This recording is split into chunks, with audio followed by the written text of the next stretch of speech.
Hola queridos amigos, linda semana para ti, una alegría que nos acompañes en esta ocasión que vamos a estar estudiando el capítulo número 7 del libro complementario, que este libro es un apoyo directo y exclusivo a la escuela sabática de la Iglesia Adventista del Séptimo Día. En este capítulo está titulado el tema "A uno de estos mis hermanos pequeños", y la lectura dice así.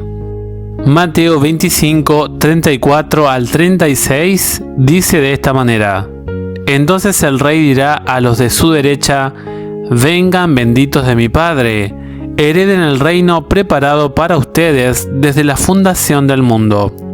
Porque tuve hambre y me dieron de comer, tuve sed y me dieron de beber, fui forastero y me recibieron, estuve desnudo y me cubrieron, enfermo y me visitaron, estuve en la cárcel y vinieron a mí. Cuando Jesús pronunció las palabras de Mateo 25, 34 al 36, los benefactores le preguntaron: ¿Cuándo te vimos en ese estado? Él les respondió: Les aseguro, cuanto hicieron a uno de estos mis hermanos pequeños, a mí me lo hicieron. Versículo 40. Elena de White señala las consecuencias eternas de esta declaración con palabras aleccionadoras. Y citamos: Cuando el Hijo del Hombre venga en su gloria, y todos los santos ángeles con él, entonces se sentará en su trono de gloria, y serán reunidos delante de él todas las naciones, y apartará los unos de los otros. Así pintó Cristo a sus discípulos, en el Monte de los Olivos, la escena del gran día de juicio. Explicó que su decisión girará alrededor de un punto. Cuando las naciones estén reunidas delante de él, habrá tan solo dos clases y su destino eterno quedará determinado por lo que hayan hecho o dejado de hacer por él en la persona de los pobres y sufrientes. Debemos entender que, como cristianos, como hijos e hijas de Dios, tenemos la responsabilidad de amar y cuidar de los demás hijos de Dios, tal como Él lo haría. Pero sin la ayuda y la guía del Señor, nos enfrentamos a un desafío imposible. En el mundo de las finanzas, los ricos cada vez son más ricos y los pobres cada vez más pobres. Las 400 personas más ricas de los Estados Unidos son todas multimillonarias. En todo el mundo hay más de 2.600 multimillonarios con activos combinados en 12.7 billones de dólares. Este grupo de super ricos se puede contrastar con los super pobres. En todo el mundo hay más de 689 millones de personas que viven con $2 o menos al día. Por cada multimillonario, hay 265.000 personas al borde de la inanición. Los super ricos promedian alrededor del 9,2% de rendimiento anual de sus activos, que es mucho más de lo que ganan los super pobres en su ingreso total combinado. La proporción es de 1 millón a 1. Por cada dólar que ganan los pobres, los ricos ganan 1 millón. Quizá conozcas el nombre de muchos de los ricos. Permíteme presentarte a los 1.000 millones de superpobres. Los encontrarás, por ejemplo, en los pueblos de África y Asia, y en las tierras altas de los Andes. Estarán encantados de conocerte también, con una sonrisa cordial, un apretón de manos, y te ofrecerán comida. Por desgracia, el generoso ofrecimiento que te hagan probablemente implique que ellos no tendrán comida ese día. Casi 3/4 partes de los superpobres son familias campesinas hambrientas. El resto, muchos de los cuales pasan hambre y acaban de llegar del campo, vive en barrios marginales urbanos. Sorprendentemente, los campesinos no tienen suficiente alimento para sí y mucho menos para vender en el mercado. Están atrapados en un círculo vicioso ambiental y financiero. Ellos plantan cada año sin el beneficio de fertilizantes y semillas de alto rendimiento que no pueden pagar. El resultado es un rendimiento de la cosecha de alrededor de 1/3 de lo que debería ser, y los nutrientes que quedan en el suelo se agotan continuamente con cada cosecha. Los agricultores no tienen garantías, ni ahorros, ni capacidad para pedir préstamos, ni de alto riesgo, ni de ningún otro tipo. No pueden asumir el riesgo de un préstamo estándar si llegaran a conseguir uno de alguna manera. En caso de sequía, los agricultores se verían obligados a dejar de pagar sus deudas y perderían sus tierras y muy posiblemente su vida debido al hambre extrema y las enfermedades. Esa es la economía de los 689 millones más pobres. Poca comida, capital nulo y escasos ingresos en efectivo, si los hay. Sin garantías, sin crédito y sin fertilizantes. Y en sus aldeas, sin carreteras, sin electricidad, sin sistema de alcantarillado, sin clínicas y sin agua potable. Pero eso sí, calidez, humanidad, trabajo duro y amor por sus hijos. Y esperanza, especialmente esperanza, incluso en el rostro de sus hijos, que mueren de malaria por falta de medicamentos de $1 o un mosquitero de $5. Las causas de la pobreza. Además de los agricultores de subsistencia descritos anteriormente, que están atrapados en un ciclo del que no pueden escapar debido a los recursos limitados y la falta de educación, hay millones de otros que, debido a circunstancias que escapan a su control, ahora se cuentan entre los menesterosos de la tierra. Las guerras son una causa importante de pobreza y necesidad. Por ejemplo, durante la guerra civil en Siria, se ha estimado que más de 5 millones de personas han huido para salvar su vida. La mayoría de estos refugiados huyeron a pie hacia países más favorables con solo lo que podían llevar consigo. Dejaron atrás sus hogares y posesiones terrenales. Muchas de estas personas ahora viven en campos de refugiados. Otras causas de la pobreza son los desastres naturales, como los huracanes, las inundaciones y los incendios, que destruyen viviendas y desplazan a la gente. Con frecuencia, la enfermedad o la muerte del principal sostén económico de una familia cambiará la situación económica de los demás miembros de la familia. A veces, la causa de la pobreza es el alcohol, el abuso de drogas o el juego. Además, por supuesto, también están los que viven en la pobreza porque son flojos y no quieren trabajar. La Biblia llama negligente al perezoso. Proverbios 19:15. ¿Cómo afectan estas realidades económicas y sociales a nuestra iglesia y al resto del mundo? La reacción es mixta.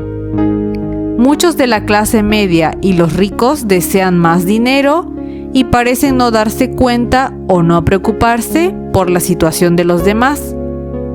Afortunadamente hay otros de todos los niveles socioeconómicos que se esfuerzan por determinar la diferencia en el mundo. Los pobres de la iglesia. En una visita sabática a la sinagoga de la aldea donde se crió, Nazaret, Jesús estableció una norma de ministerio para sus seguidores. Le pidieron que leyera la lección de las Escrituras y le entregaron el libro de Isaías. Él abrió el capítulo 61 y leyó los primeros 2 versículos. El Espíritu de Dios, el Señor, está sobre mí, porque me ungió para predicar buenas nuevas a los pobres. Me envió a vendar a los quebrantados de corazón, a publicar libertad a los cautivos y liberar a los presos, a proclamar el año de la buena voluntad del Señor. Luego cerró el libro, se lo devolvió al encargado y se sentó. Y los ojos de todos los que estaban en la sinagoga se fijaron en él. Y comenzó a decirles: hoy se ha cumplido esta escritura que acaban de oír. Lucas 4, 18 al 21. ¡Qué anuncio! ¡Qué desafío! Cuando Moisés registró las leyes que Dios le dio a su pueblo, se hizo provisión especial para los pobres entre ellos. Si hubiera algún pobre entre tus hermanos en alguna de tus ciudades, en la tierra que el Señor tu Dios te da, no endurecerás tu corazón ni cerrarás tu mano a tu hermano pobre, sino que le abrirás a él tu mano y le prestarás liberalmente lo que baste para su necesidad. Porque no faltarán pobres en la tierra. Por eso te mando que abras tu mano a tu hermano, a tu pobre y a tu menesteroso en tu tierra. Deuteronomio 15, 7, 8 y 11. Dios también les indicó a los agricultores que dejaran parte del grano, las aceitunas y las uvas para los pobres al momento de la cosecha. Deuteronomio 24, 19 al 21. En la famosa historia de Ruth en el Antiguo Testamento, fue mediante su práctica de espigar como conoció a Booz, su futuro esposo. La iglesia cristiana del Nuevo Testamento primitivo enfrentó algunos serios desafíos financieros. Muchos de esos creyentes primitivos se vieron inmediatamente separados de su familia y sus amigos por el celoso fanatismo de los judíos y fue necesario proveerles de alimentos y hogar. La iglesia afrontó este problema compartiendo cosas en común. Hechos 4:32. Los que tenían casas y terrenos los vendían y llevaban el dinero a los apóstoles. Hechos 4, 32 al 35. A medida que la iglesia crecía rápidamente, los desafíos financieros de los pobres continuaban. Se señaló a los apóstoles que algunas de las viudas no estaban recibiendo su provisión diaria. Entonces se decidió nombrar a 7 diáconos para atender esta obra. Ver Hechos 6:3. El hecho de que estos hermanos habían sido ordenados para la obra especial de mirar por las necesidades de los pobres no les impedía enseñar también la fe, sino que por el contrario, tenían plena capacidad para instruir a otros en la verdad, lo cual hicieron con grandísimo fervor y éxito feliz. Pablo pasó un tiempo considerable recolectando fondos para ayudar a los santos necesitados de Jerusalén. Sus esfuerzos se registran en 1 de Corintios 16, del 1 al 3, y 2 de Corintios 8 y 9. Por cierto, la entrega de algunos de estos fondos fue una de las razones de su última visita. Pablo aconsejó a los creyentes: así, según tengamos oportunidad, hagamos el bien a todos, especialmente a los de la familia de la fe. Gálatas 6:10. Se nos dice: en un sentido especial, Cristo ha confiado a su iglesia el deber de atender a los miembros necesitados. Permite que sus pobres se encuentren en el seno de cada iglesia. Siempre van a estar con nosotros. Y Cristo encarga a los miembros de iglesia una responsabilidad personal: cuidar de ellos. Así como los miembros de una familia fiel cuidan unos de otros, atienden a los enfermos, sostienen a los débiles, enseñan a los que no saben, educan a los inexpertos, así también los de la familia de la fe han de cuidar de sus necesitados y desvalidos. De ninguna manera han de desentenderse de ellos. Es interesante que Elena de White aconseje a la iglesia que ejerza sabiduría para ayudar a los pobres. Dios no requiere de nuestros hermanos que se hagan cargo de cada familia pobre que acepta este mensaje. Si lo hicieran, los predicadores dejarían de entrar en nuevos campos porque los fondos se agotarían. Muchos son pobres por falta de diligencia y economía. No saben usar correctamente sus recursos. Si se les ayudase, ello los perjudicaría. Algunos serán siempre pobres. Si la iglesia ayudase a los tales, en vez de dejarlos confiar en sus propios recursos, los perjudicaría al final, porque confían en la iglesia y esperan recibir ayuda de ella, y no practican la abnegación y economía cuando están bien provistos. No son los pobres del Señor. Cuando damos a los pobres debemos preguntarnos, ¿estoy estimulando la prodigalidad? ¿Estoy ayudándolos o perjudicándolos? Nadie que puede ganarse la vida tiene derecho a depender de los demás.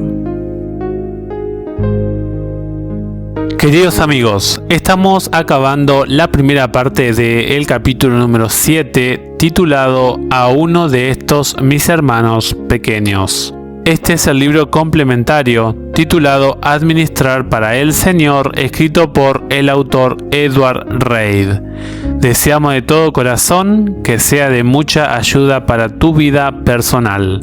Te mandamos desde nuestro canal un gran abrazo y nos encontramos en la próxima.